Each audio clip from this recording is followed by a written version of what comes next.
I should have known something was wrong when Sandra refused to let me see Bear's body. "It's better this way, honey," she'd said, her voice dripping with practiced sympathy. "He went peacefully. You don't want to remember him like that." I'd stood in her office at Safe Haven Dog Rescue, clutching Bear's favorite tennis ball, feeling like my world had collapsed. Sandra Miller was supposed to be a saint. Everyone in Millbrook knew her story, how she'd started the rescue after losing her own dog to cancer, how she'd saved over 100 animals in 3 years. The local newspaper ran features about her. The mayor gave her a key to the city. But saints don't usually wear $1,000 handbags to work at non-profit animal shelters. I'm Alex Chen, and I used to think I was just unlucky with dogs. Bear was my third rescue, and according to Sandra, my third failure as a pet owner. The guilt had been eating me alive for 6 months. You did everything you could, my sister Jenny kept telling me. But Jenny didn't understand. She lived in the family house with Mom and Dad, where pets were practical considerations and dogs stayed outside. I was the soft one, the bleeding heart who couldn't stop trying to save every stray that crossed my path. Mom wasn't cruel about it, just matter of fact. "Another setback, Alexandra? Maybe you should wait a while before getting another pet." The comment stung because it came at Sunday dinner, with Jenny's kids at the table and my brother-in-law Marcus nodding sympathetically. Being 32 and single was already enough ammunition for family gatherings. Adding unlucky with pets to my reputation had made me more cautious about family discussions. That's why I'd started keeping my pet struggles to myself, why I'd started working longer hours at the insurance office, burying myself in claims processing until the building emptied out, anything to avoid having to explain another failed pet adoption. But tonight was different. Tonight, I was walking through downtown Millbrook, heading home from dinner with my co-worker Lisa, taking the long way because I wasn't ready to face my empty apartment yet. That's when I saw a dog that looked exactly like Bear, trotting down Main Street beside a woman I'd never seen before. Same golden fur, same white patch on the chest, same distinctive limp from an old injury that had made him harder to place, according to Sandra. Bear had broken his front leg as a puppy, and it never healed quite right. The vet bills were part of why I'd been so grateful when Sandra offered to take him for specialized treatment last spring. I stopped walking. My heart started hammering against my ribs. "Lisa, look at that dog." Lisa followed my gaze and shrugged. "Cute golden retriever." "So, that's Bear." "Alex, honey, Bear died 6 months ago, remember?" The woman with the dog had stopped at the crosswalk. The dog sat automatically, his tail sweeping the sidewalk. Bear used to do that exact same thing, that perfect sit-stay that had taken me weeks to teach him. I know, it sounds crazy, but the light changed. The woman crossed the street, and I lost sight of them in the crowd outside the movie theater. Lisa grabbed my arm. "You're scaring me. Are you okay?" I wasn't okay. I hadn't been okay since the day I'd handed Bear's leash to Sandra Miller and watched her disappear into the back of the rescue facility with my dog. The day she'd called me 3 hours later to tell me Bear had suffered complications during his intake exam, that his heart had given out, that it had been quick and painless. "I need to go home," I told Lisa, but instead of going home, I found myself driving to Safe Haven Dog Rescue. The building was dark except for security lights in the parking lot. I sat in my car, staring at the cheerful mural painted on the side wall. Happy dogs and cats surrounded by rainbows, with Sandra's motto painted in flowing script, "Every animal deserves love." My phone buzzed. A text from Jenny. "Mom asked if you're coming to Marcus's birthday party Saturday. I told her you're still processing Bear's loss. She understands." I put my phone away without responding. The thing about grief is that it changes you. For 6 months, I'd been a different person, quieter, more careful, less trusting. I'd stopped volunteering at the animal shelter in Riverside because I couldn't handle being around dogs that reminded me of Bear. I'd avoided the pet store where I used to buy his food. I'd even changed my route to work so I wouldn't drive past the dog park where we used to play fetch every evening. Everyone said I was taking it hard. Mum said I needed time to heal. Jenny said I should focus on other things for a while. Even Lisa, who meant well, had started suggesting I try new hobbies instead of dwelling on the sadness. But you don't just move on from losing a dog who slept in your bed every night for 2 years. A dog who knew when you'd had a bad day and would rest his chin on your knee until you felt better. A dog who'd been the reason you got up every morning and came home every evening. Bear hadn't just been my pet, he'd been my family. The only living creature who'd been genuinely happy to see me every single day. And if that dog on Main Street really was Bear, then Sandra Miller had some explaining to do. I started my car and drove home to my apartment, but I couldn't sleep. I kept seeing that golden fur, that familiar limp, the way the dog had looked up at his new owner with complete trust and adoration, the same way Bear used to look at me. By morning, I'd made a decision. I called in sick to work and drove back downtown, parking across from the movie theater where I'd lost sight of the woman and her dog. It was a long shot, but I had to try. I waited 3 hours before I saw them again. The woman emerged from the coffee shop on the corner, the golden retriever walking perfectly at her side. She was maybe 40, with short brown hair and the kind of expensive athletic wear that suggested money.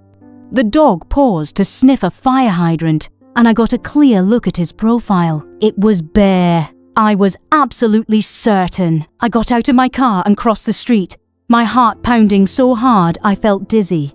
The woman was checking her phone, distracted. "Excuse me," I said.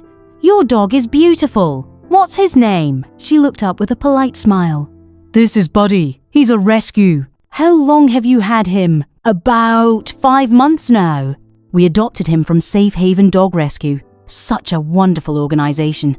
The director, Sandra, was so helpful. My mouth went dry. 5 months? Yes, poor thing had been through a lot before we got him. Sandra said his previous owner had to give him up due to personal circumstances. Can you imagine? But he's thriving now, aren't you, Buddy? The dog looked up at her with absolute devotion. The same look he'd given me 1,000 times. Did Sandra mention anything about his previous owner? I asked, trying to keep my voice steady. The woman's expression shifted slightly. Just that it was a sad situation. The owner couldn't provide the specialized care he needed anymore. But he's in a loving home now, so everything worked out for the best. Couldn't provide specialized care. That was Sandra's version of my story. I'd given Bear to Sandra because she'd convinced me he needed specialized treatment for anxiety issues. She'd said the rescue had a behavioral specialist who could help him. That once he was stable, she'd find him a good home. She'd never mentioned me being unable to afford anything. And she'd certainly never told this woman that Bear's previous owner thought he was dead. I should go, the woman said, glancing at her watch. Come on, Buddy. As they walked away, I heard her say something that made my blood run cold. Sandra's having another adoption event this weekend. Maybe we should volunteer again. You love meeting all the new dogs, don't you? I stood on the sidewalk, watching them disappear around the corner, feeling like I was coming apart at the seams. Bear was alive. Sandra had lied to me. And somehow, she was still running adoption events, still taking in new dogs, still being celebrated as Millbrook's local hero. I walked back to my car on shaking legs and sat behind the wheel for a long time, trying to process what I'd learned. Then I called Jenny. I need you to do something for me, I said when she answered. I need you to help me find out everything you can about Sandra Miller and Safe Haven Dog Rescue. And I need you to not ask questions. Alex, what's wrong? You sound... Please, Jenny, just this once. Trust me. I'll explain everything later. There was a pause. Okay, what do you need? Start with public records, incorporation documents, financial filings, anything you can find online. You're good at that research stuff. I'll see what I can dig up, Jenny said. But Alex, if you're thinking about getting another dog, I'm not, I said. I'm thinking about getting my dog back. Jenny called me back at 7 the next morning. I've been up half the night, she said without preamble. Alex, there's something wrong with that rescue. I was sitting at my kitchen table with coffee that had gone cold, staring at a printout of Bear's adoption paperwork from 2 years ago. The same paperwork Sandra had made me fill out in triplicate, promising me Bear would get the specialized care he needed. What did you find? Safe Haven Dog Rescue isn't registered as a non-profit. It's listed as a private business, sole proprietorship under Sandra Miller. But here's the weird part. She filed incorporation papers for another animal rescue organization 2 years ago that dissolved within months. My stomach dropped. Another one. Paws and Hearts Animal Haven. Same business model. Take in animals, collect donations, shut down mysteriously. And Alex, I found something else troubling in the financial records. I set down my coffee mug harder than I meant to. Jenny, I need to ask you something. And I need you to not freak out. More than I already am. Bear's alive. The dog I saw downtown yesterday was definitely Bear. Sandra told me he died, but she actually gave him to another family. Silence stretched between us. Then Jenny's voice came back, tight with concern. That's seriously wrong. My sister was usually measured in her reactions. She'd seen enough drama through her work at the county clerk's office to stay calm in difficult situations. There's more, I said. The woman who has him said Sandra told her his previous owner couldn't provide specialized care. But Jenny, I never had problems with Bear's care. I gave him to Sandra because she said he needed behavioral training. She's been lying to everyone. Jenny's voice was getting sharper. Alex, I found something else concerning. Sandra Miller has a gap in her employment history. 3 years where there's no record of her working anywhere in Ohio. The room felt like it was tilting. Where was she? That's what I'm trying to figure out. But people don't usually disappear from public records unless they're avoiding something. Jenny paused. I'm coming over. You don't have to. I'm coming over. Marcus can handle the kids for a few hours. An hour later, Jenny was sitting across from me with her laptop open. Surrounded by printouts and legal documents she'd somehow managed to gather overnight. My sister had always been the organized one, the researcher in the family. When we were kids, she'd spend hours at the library working on school projects while I played outside with whatever stray dog had followed me home. Look at this, she said, pointing to a financial document on her screen. Safe Haven reported income of $47,000 last year from donations and adoption fees, but their expenses show only $19,000 for actual animal care. Where's the rest going? I studied the numbers. Into Sandra's pocket, apparently. It gets worse. I called the veterinary clinic they claim to use for medical services. They have limited records of treating animals from Safe Haven Dog Rescue. My chest tightened. Limited how? Mostly basic procedures. Nothing that would require the specialized care Sandra promises families. Jenny pulled up another document. And Alex, I drove past their facility this morning on my way here. It's basically a converted garage with a hand-painted sign. No proper kennel runs, no exercise area, nothing that looks like a legitimate animal shelter. I stood up and walked to the window, looking out at the parking lot of my apartment complex. A woman was walking a small terrier, and for a second my heart jumped, thinking it might be another one of Sandra's deceased dogs. I keep thinking about the other dogs, I said. How many families has she lied to? How many people are out there thinking their pets are dead when they're actually living with other families? Jenny came up behind me. What are you going to do? The question I'd been avoiding all morning. What was I going to do? For 6 months, I'd accepted Sandra's story. I'd grieved Bear, blamed myself for not being a good enough pet owner, let doubt about my pet owning abilities echo in my head until I believed it. I'd become smaller, quieter, more careful. The old Alex would have marched straight to Sandra's office and demanded answers. But the old Alex had also been naive enough to trust Sandra in the first place. I'm going to get evidence first, I said. Real evidence, not just suspicions and public records. How? I turned back to Jenny. By pretending I want to adopt another dog. My sister's eyes widened. Alex, that's risky, probably, but it's the only way to see how she operates from the inside. That afternoon, I drove to Safe Haven Dog Rescue. The building Jenny had described was even more depressing in person.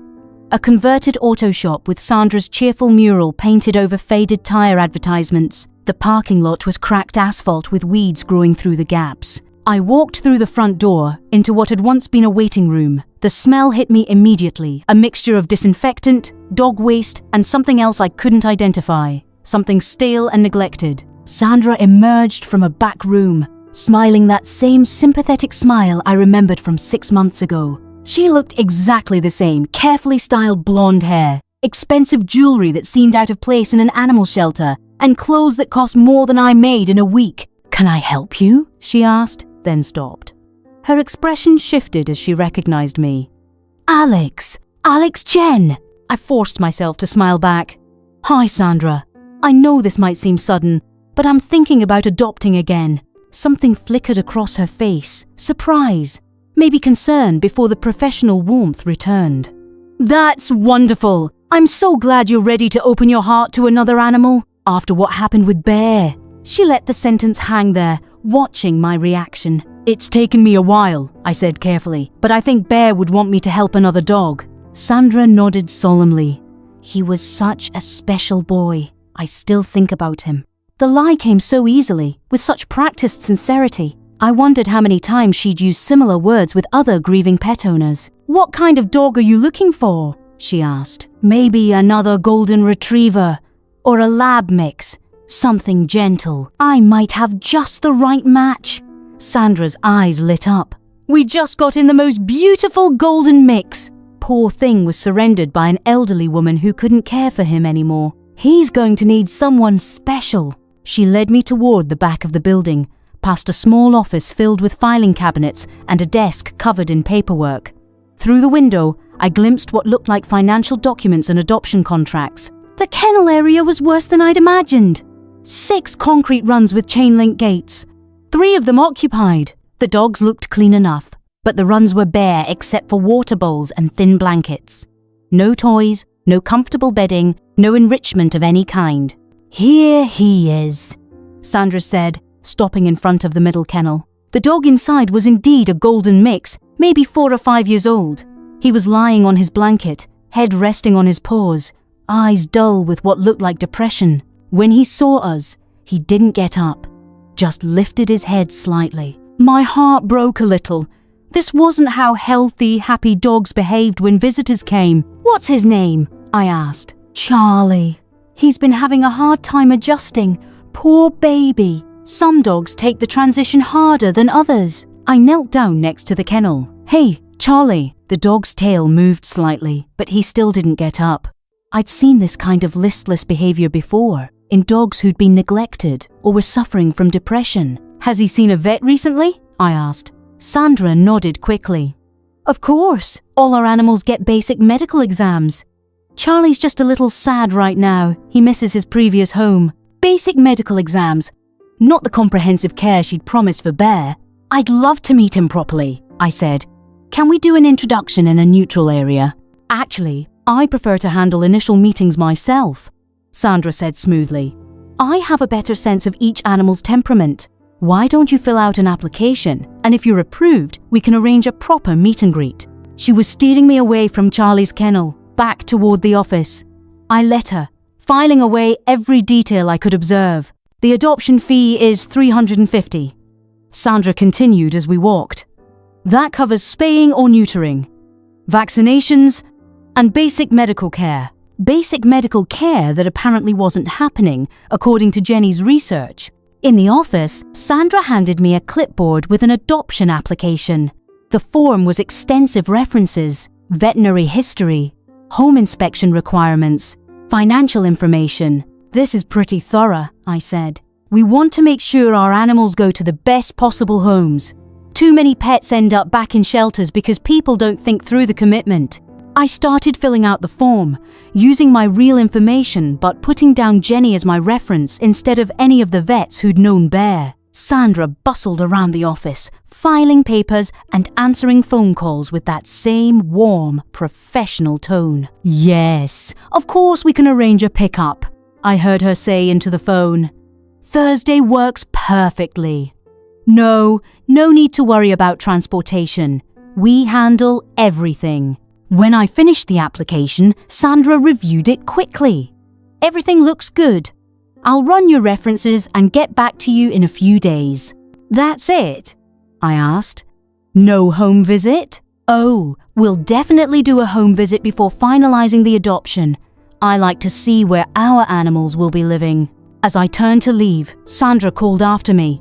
Alex, I'm really glad you're ready to love again. Bear would be proud. I managed to keep smiling until I reached my car. That evening, I sat at my kitchen table with everything Jenny and I had compiled: financial records, incorporation documents, the suspicious gaps in Sandra's background.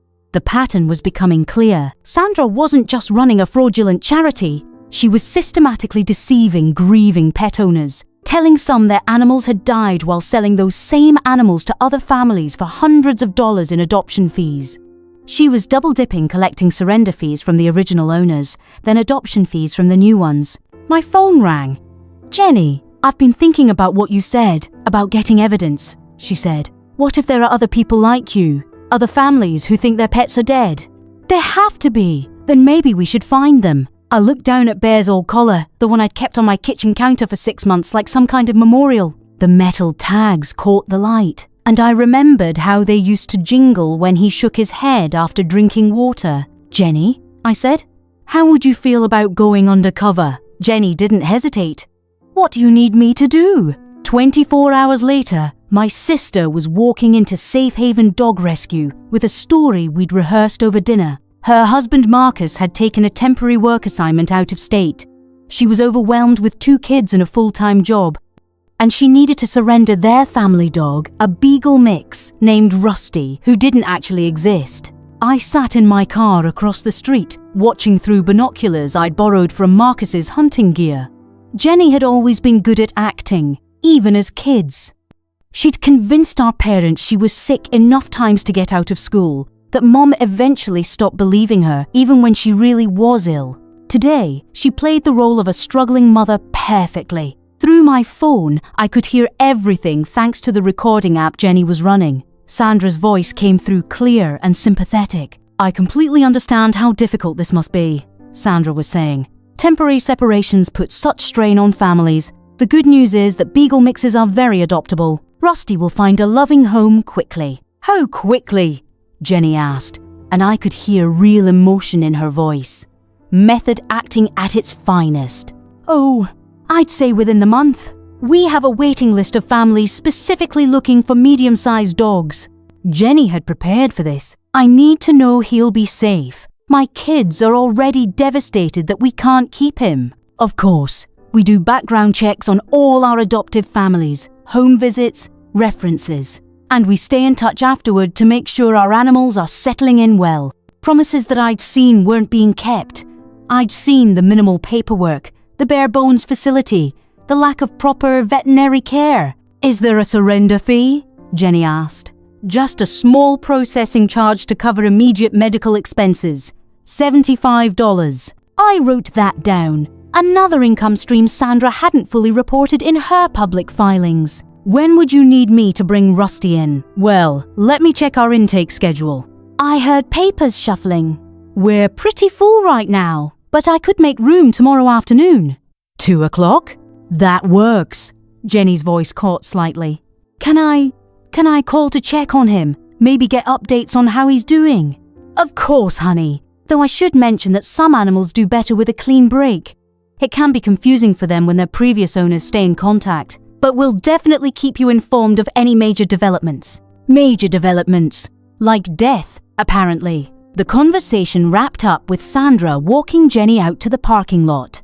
Through the binoculars, I watched Sandra's body language. Warm and maternal with Jenny. But the moment my sister got in her car, Sandra's expression shifted.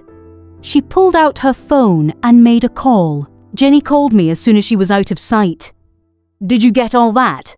"Every word. You were amazing. How did you feel about her?" "Honestly, she seemed genuinely caring. If I didn't know what we know, I would have completely trusted her." Jenny paused. "That's what makes this so troubling, Alex. She's good at this because part of her probably does care about animals. She's just more concerned about money." That afternoon, I started making calls to phone numbers I found in online reviews and social media posts about Safe Haven Dog Rescue. If Sandra had been doing this for a while, there had to be other victims. The first 3 numbers were disconnected. The 4th went to voicemail, a woman named Patricia, whose voice sounded tired and defeated. I left a message explaining that I was investigating Safe Haven Dog Rescue and asked her to call me back. Patricia returned my call within an hour. "Are you with the authorities?" she asked immediately. "No, I'm just someone who had a bad experience with Sandra Miller. I'm trying to find other people who might have similar stories." "Oh, God," Patricia's voice broke. "I wondered if something was wrong. I wondered." She told me about Max, her German Shepherd mix. Last year, Sandra had convinced her that Max needed specialized training for anxiety issues after some problems with other dogs at the dog park. Sandra said she had contacts with behaviorists who work specifically with cases like Max's. She said it would take a few weeks, but he'd come back a different dog. Patricia's voice was bitter. 2 weeks later, she called to tell me Max had had a severe anxiety episode during training. She said his heart had given out from the stress. My stomach turned. "Did you ask to see his body?" She said it would be too traumatic, that I should remember him as he was, healthy and happy. Patricia was crying now. "But Alex," Max was getting better with the anxiety. "The problems were minor. He'd never hurt anything. He just got nervous around large groups of dogs." "Have you seen him since then? Around town, with another family?" "That's the thing. About 3 months after Sandra said he died, I could have sworn I saw him at the farmer's market. Same colouring, same gait, even the same scar on his ear from when he was a puppy. But the man walking him said his name was Duke and that he'd adopted him from Safe Haven." Another piece fell into place. "Patricia, would you be willing to help me document this? I think Sandra is lying to families about their pets dying, then adopting them out to other people." "You mean Max might still be alive?" "I think there's a very good chance." We talked for another hour. Patricia agreed to help me contact other families to build a list of pets that had allegedly died in Sandra's care. By the end of our conversation, we had a plan. Over the next week, Patricia and I worked systematically through old adoption announcements, social media posts, and word-of-mouth leads. The pattern was consistent and heartbreaking. Sandra would identify animals with minor behavioral or medical issues. She'd convince the owners that the pet needed specialized care she could provide. Within days or weeks, she'd call with tragic news the pet had died during treatment, or had suffered unexpected complications, or had experienced sudden health failures.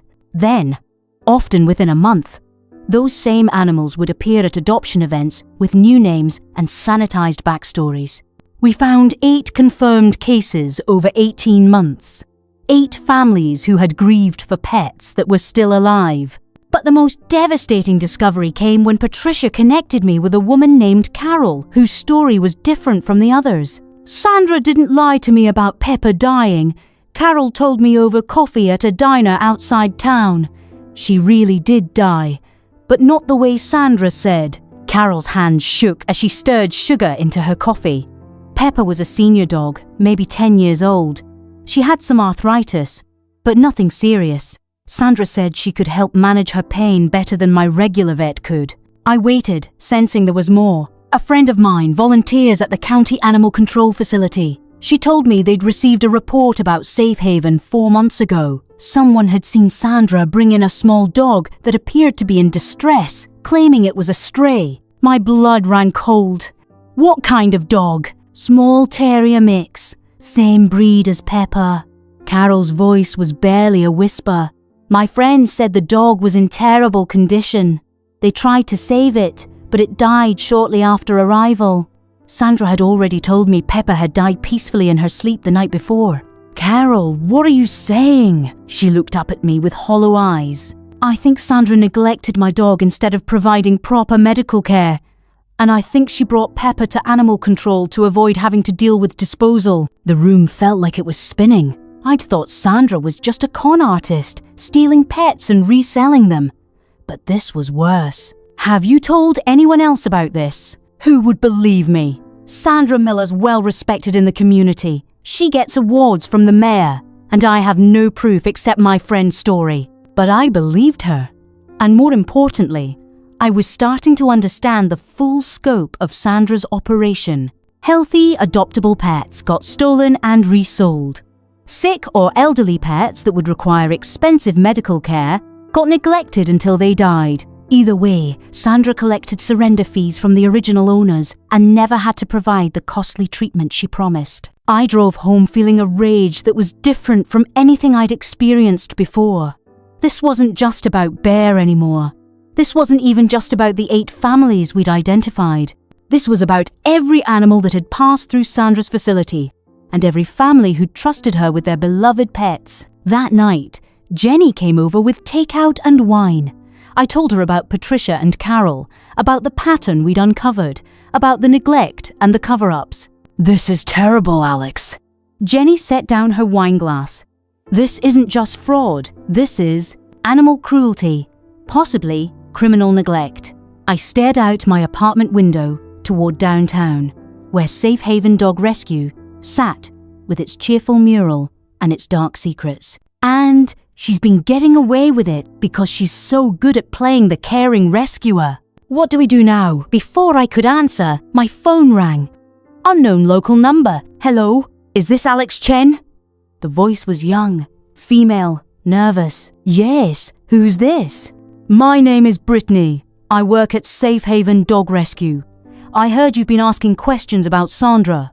My heart started pounding. "How did you get my number?" "Sandra keeps files on people who surrender animals. I saw your adoption application from yesterday, and then I heard her talking to someone about you on the phone." Brittany's voice dropped to almost a whisper. "I think she knows what you're doing." My hands gripped the phone tighter. "What do you mean she knows?" Brittany's voice dropped even lower. "I was cleaning the office this afternoon when Sandra got a call. She kept saying things like, 'How many people has she talked to? And we need to be more careful.' Then she hung up and started organizing papers. I felt ice form in my stomach." "What kind of papers?" "Financial records, intake forms, stuff from the filing cabinets. She told me to go home early, said she had important business to handle." Brittany paused. "Alex, I think she's planning to close down. There are animals here that need help, and if she disappears..." I closed my eyes. Those poor animals. "Where are you now?" "Still at the facility. I came back after she left to check on the animals, but she might return." She was loading things into her van. "Stay safe," I said. "I'm coming." "No, don't. It might not be safe." I'm not letting her get away with this. I was already grabbing my keys. "How many animals are there right now?" 6 dogs, 3 cats. Most of them are sick or scared. There's an old lab mix who won't eat, and a puppy with an eye infection that hasn't been treated." Her voice broke. "She's been neglecting them." That decided it for me. "I'll be there in 20 minutes. If Sandra comes back before then, call 911. I drove through the dark streets with my heart hammering. This wasn't just about Bear anymore. This wasn't even just about the 8 families Sandra had lied to. There were animals suffering right now, tonight, while she prepared to vanish with whatever money she had left. I called Jenny on the way. "I need you to do something for me." "Alex, it's past 10. What's going on?" "Remember that friend of yours who works for Channel 7, the reporter? Sarah Martinez?" "Yeah, why?" "I need her phone number, now." "Alex, what are you?" "Trust me, this is bigger than we thought." Jenny gave me the number without more questions. I called Sarah Martinez while sitting in my car outside Safe Haven Dog Rescue. "This is Sarah." "Ms. Martinez, my name is Alex Chen. I have evidence of an animal rescue fraud that's been operating locally. Multiple families affected. Animals being resold. Questionable financial practices." There was a pause. "This sounds potentially serious. Can you come to the station tomorrow morning with your documentation?" "I can't wait until tomorrow. I'm outside the facility right now and I think the owner is destroying evidence. I understand your urgency, but I can't just rush out based on a phone call." "Have you contacted the police?" "Not yet, but I will if you won't help." Sarah sighed. "All right, give me your location. I can send a crew out to assess the situation, but no promises about what we'll be able to do tonight." "Thank you, that's all I'm asking." After I hung up, I called 911 to report suspected animal neglect. Then I texted Brittany. "I've called for help, but it might take a while. Stay hidden." An hour later, a police car arrived, followed 20 minutes later by Sarah Martinez and her camera operator. By that time, Sandra had returned and was in the middle of her confrontation with me. Still inside, She came back 10 minutes ago, loading more boxes into her van. I took a deep breath and got out of my car. Sometimes you have to act before you lose your nerve. The facility was lit by a single security light. Sandra's van was parked by the side door, back doors open. I could see boxes stacked inside. As I got closer, I heard her voice from inside the building. "I don't care about the deposit," she was saying into her phone. "Book me a place for next month, somewhere out of state. I'll send the money transfer tonight." I crept closer to the window. Through the gap in the blinds, I could see Sandra feeding papers into a small shredder. The kennel area was behind her, dimly lit. I could make out several cages with animals inside. That's when I saw him. In the far corner, in a kennel barely big enough for him to turn around, was another golden retriever. Not bear, this dog was smaller, clearly female, and her coat was matted and dull. But she was watching Sandra with the same fearful expression I'd seen in photos of the other animals. She was real. She was suffering, and Sandra was about to abandon her. I pulled out my phone and started recording through the window. "Yes, I'll leave the keys with the landlord," Sandra was saying. "Tell him the business is relocating for expansion." She hung up and walked toward the kennels. I moved to get a better angle, trying to keep my phone steady. "Sorry, babies," Sandra said to the caged animals. "Big changes coming." She started filling water bowls, but I could see the food dishes were mostly empty. When was the last time these animals had eaten? The golden retriever in the corner kennel pressed against the bars, tail wagging hesitantly. Even now, even scared and hungry, she was hoping for kindness. Sandra ignored her completely. I'd seen enough. I was about to call 911 when I heard footsteps behind me. "What are you doing here?" I spun around. Sandra stood 10 feet away, arms crossed, her professional smile replaced by something much colder. "I'm documenting animal neglect," I said, holding up my phone. "And fraud. And whatever else the police want to charge you with. You don't know what you're talking about." But her voice was shaky now. "You're trespassing. I could call the police." "Go ahead. I'm sure they'd love to see those shredded documents in your office." Her face went white in the security light. "You've been watching me." "Patricia Rodriguez says hello," I said. "So does Carol Williams. And 8 other families whose pets you've stolen over the past year and a half." Sandra took a step back. "Those people signed surrender agreements. Everything was legal. Lying about animals being dead isn't legal. Neither is taking surrender fees under false pretenses. Neither is animal neglect." "Prove it," she said. But there was no fight left in her voice. "I don't have to." I gestured toward the road, where headlights were turning into the parking lot. "The news crew will handle that part." 2 vehicles pulled up a van with Channel 7 logos and a police car. I'd called them too, while Sandra was busy threatening me. "Thank you for meeting me here, officers," I said as they approached. "I have evidence of animal neglect and fraud, and there are sick animals inside who need immediate medical attention." Sandra stood frozen as the reporter and camera operator emerged from their van. Sarah Martinez was younger than I'd expected, with sharp eyes and the confident stride of someone who'd broken important stories before. "Ms. Chen?" "Sarah Martinez, Channel 7. Are you ready to show us what you've found?" Over the next 2 hours, everything unraveled. The police found the shredded documents and started piecing them back together. Sarah's camera captured the conditions in the kennel area. Empty food bowls, animals cowering in 2 small cages, medical issues that hadn't been treated. Brittany emerged from her hiding spot and told the officers everything she knew. The questionable financial practices, the families who'd been lied to, the animals who'd been resold. "She made me tell people their pets died," Brittany said, tears streaming down her face. "She said it was easier than explaining they couldn't afford proper care, but I knew it wasn't true. I knew those dogs went to other families." Sandra tried to claim everything was a misunderstanding, that she was just trying to find good homes for animals whose owners couldn't care for them. But the evidence was overwhelming. The golden retriever in the corner kennel turned out to be Honey, a 7-year-old whose family had surrendered her 2 months ago after being told she needed expensive treatment for hip problems. Sandra had told them Honey died during the initial examination. In reality, she'd been caged in that facility ever since, waiting for someone willing to pay Sandra's adoption fee despite her age and medical needs. She's been here all this time? The owner asked when the police called her.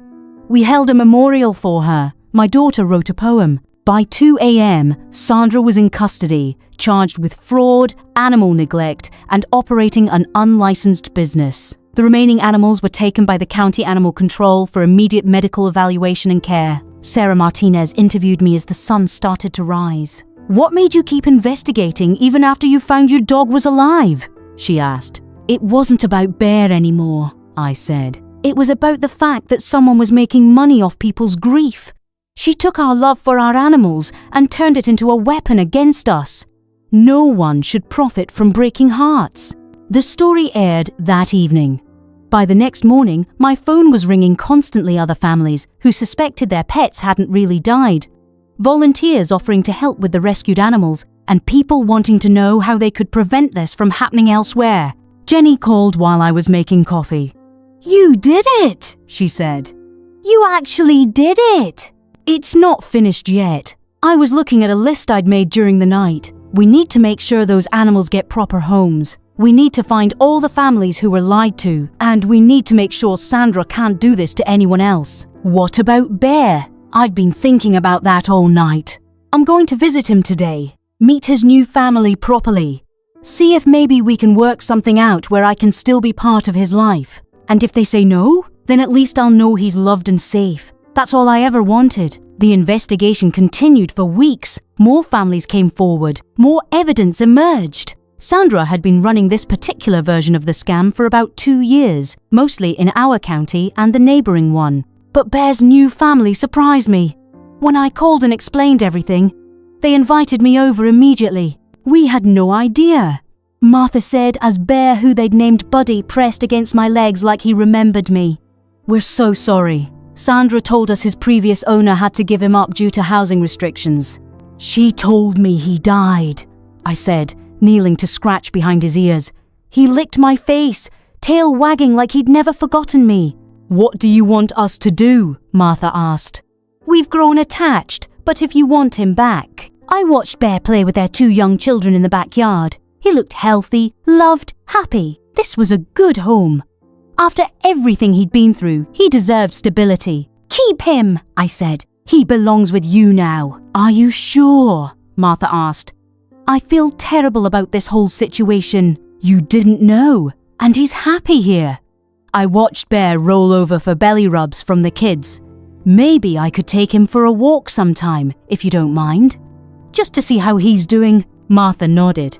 Of course, you'll always be welcome. It wasn't complicated, just neighbours being kind to each other about a dog they both cared about.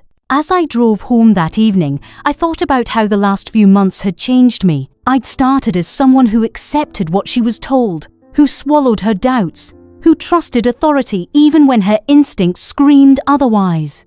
Now I was someone who asked questions, who demanded proof, who refused to let people in power take advantage of those who loved and trusted. I'd lost Bear, in a way, but I'd saved other animals.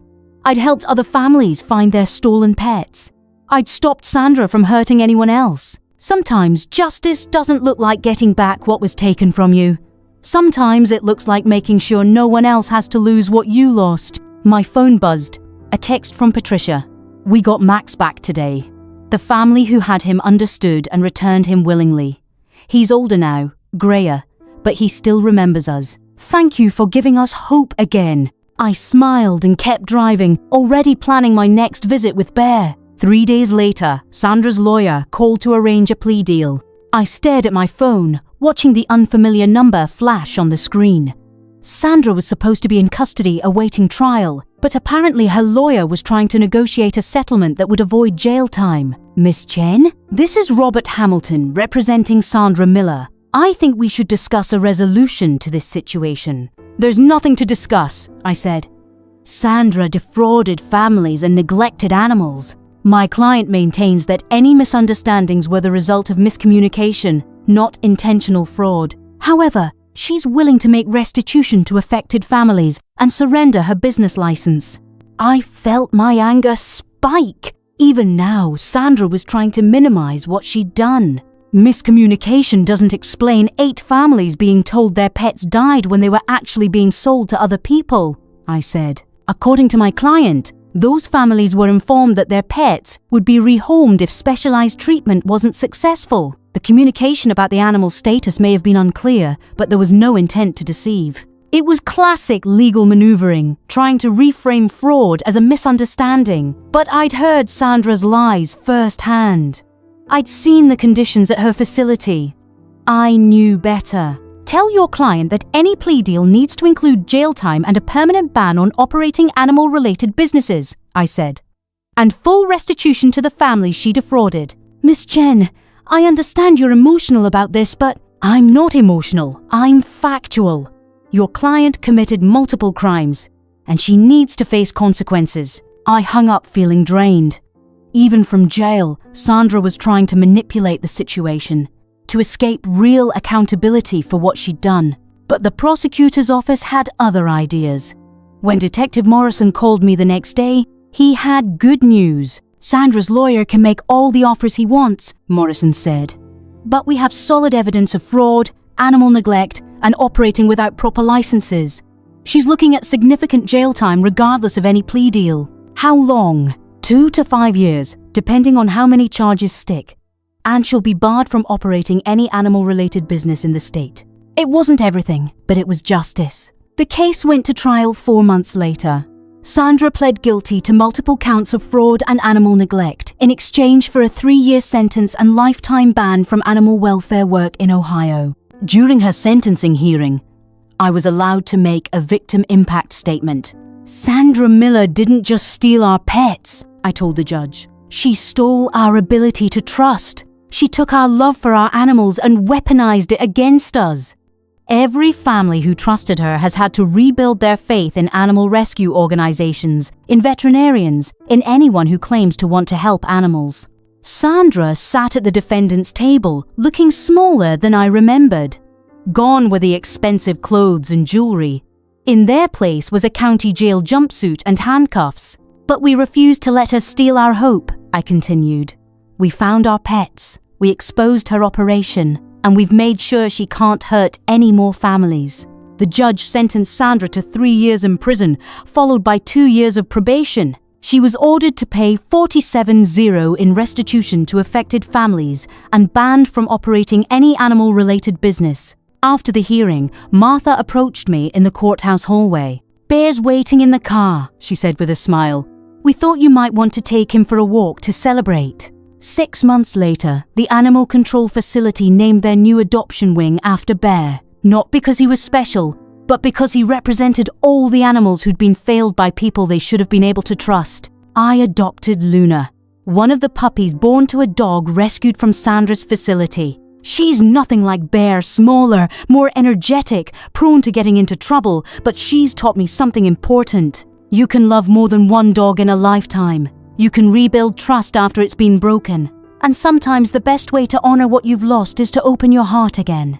Bear still comes for weekend visits. Luna adores him, following him around the apartment like he's the wisest creature on earth. Maybe he is. He survived Sandra's operation, found a loving family, and somehow managed to teach all of us that love isn't diminished when it's shared. On Sunday afternoons, I take both dogs to the park where Bear and I used to play fetch. Other dog owners nod as we pass, and sometimes they ask about the 2 dogs who clearly belong together, despite looking nothing alike. It's complicated, I tell them, but all the best families are. Patricia visits with Max sometimes. Carol got a new dog, a senior terrier who needed a quiet home. Even Brittany, who now works for a legitimate rescue organization, brings her foster dogs by occasionally. We've all learned the same lesson. The best way to prevent being lied to is to stay connected to each other. Sandra succeeded because she isolated us, made us feel like we were the only ones struggling with difficult pets. Now we know better. We check references, ask hard questions, and trust our instincts when something feels wrong. Most importantly, we've learned that love for our animals, for each other, for justice is the strongest force we have against people who would exploit our caring hearts. Sandra Miller sits in a cell, stripped of the power to hurt any more families. But the animals she tried to profit from are safe, loved, and home where they belong. That's justice enough for me. 2 years after Sandra's sentencing, I got a letter from the state's Department of Agriculture. They were implementing new oversight requirements for animal rescue organizations, inspired in part by our case and several others that had come to light. Mandatory inspections, background checks, financial transparency requirements, real consequences for violations. It wasn't everything, but it was progress. I used some of the restitution money to help fund a non-profit that provided legal assistance to families trying to recover stolen pets. Jenny helped me run it part-time. You know what's funny? She said one day as we reviewed applications for help. What? Sandra was right about one thing. You did become someone who saves animals, just not the way she intended. The real victory wasn't in Sandra's punishment. It was in the empty kennels at the legitimate rescue organization that had taken over her old building empty because every animal had found a loving home. It was in Bear, now 8 years old, still healthy and happy with Martha's family. I'd run into them at the park a few times over the past year, just chance encounters that reminded me he was thriving. And it was in Luna, my new golden retriever puppy, curled up on my lap as I answered emails from families across the state who'd read about our case and needed advice. One email was from a woman in Columbus whose German Shepherd had allegedly died during training with a local organization. "I think I saw him at a dog park last weekend," she wrote. "Can you help me figure out what to do?" I saved my other work and opened a new document to write back. "Tell me everything," I typed. "And let's start with getting proof. The fight for justice never really ends. It just moves to the next family, the next animal, the next person who refuses to accept that love should come with a price tag attached. But now we know how to fight back. And we know we're not alone. That's the real victory Sandra never saw coming. She thought she was isolating us, making us doubt ourselves. Instead, she connected us. She created a network of people who would never again let someone profit from our broken hearts." Bear barked outside, playing with the neighbor's dog. Luna perked up, ready to join them. I closed my laptop and headed for the door. There would always be more work to do, more families to help, more animals to save. But right now, it was time to play fetch in the park, surrounded by dogs who were exactly where they belonged, with families who would never stop fighting for them.